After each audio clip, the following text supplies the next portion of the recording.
be frustrated as fans. You got to come into the Premier League and think you are going to compete, and they've not competed. They've been nowhere near good enough. But I blame some of the hierarchy. The recruitment at the football club's not been nowhere near good enough. Crossy, you can't come into the Premier League and have the same back four like that. And listen, I love Conor Coney, but I think Conor Coney's better in the free. But I do think they needed to recruit in that centre back area, and they haven't done that. And then their best player has been a 38-year-old Jamie Vardy.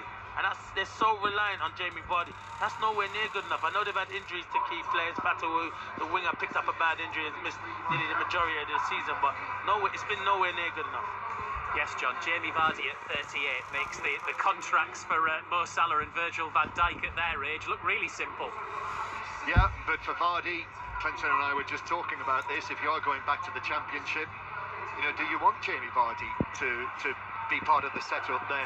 I think the issue is more with what the Leicester supporters who are going to make themselves heard today would consider to be mismanagement.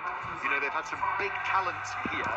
In times past, the recruitment has been excellent at Leicester City, and I suppose that's probably part of the hurt of it, in that players have come and been sold on for big money, and more recently, the recruitment, a lot of money has been spent on players that, the league table and performances will tell you that, it's not been as well managed as it once was. Well, recruitment is also about managers, Clinton. And this season, Leicester appointed Steve Cooper, who, as a former Forest manager, was always going to be up against it. And now Ruud van Nistelrooy. And there'll be Leicester fans who will feel that he shouldn't be the manager next season for the Championship. There are arguments for that. Yeah, they are. Listen, Leicester fans never bought into Steve Cooper. His style of football, they were never going to be happy with. But if I'm looking at it now, Steve Cooper would have gave them a fighting chance. He's been in this position many times with Nottingham Forest, done a terrific job there.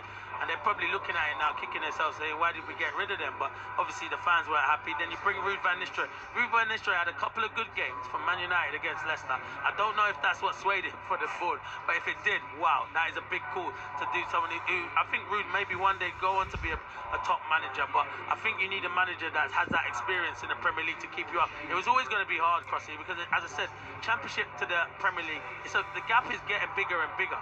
So if you don't recruit good enough, you are going to struggle.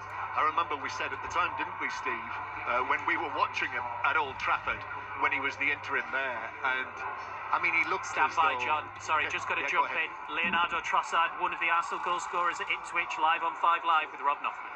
Yes, Leandro, well played today. 2 goals, and Arsenal, you never let up from that performance at Real Madrid during the week. You were at it again right from the start.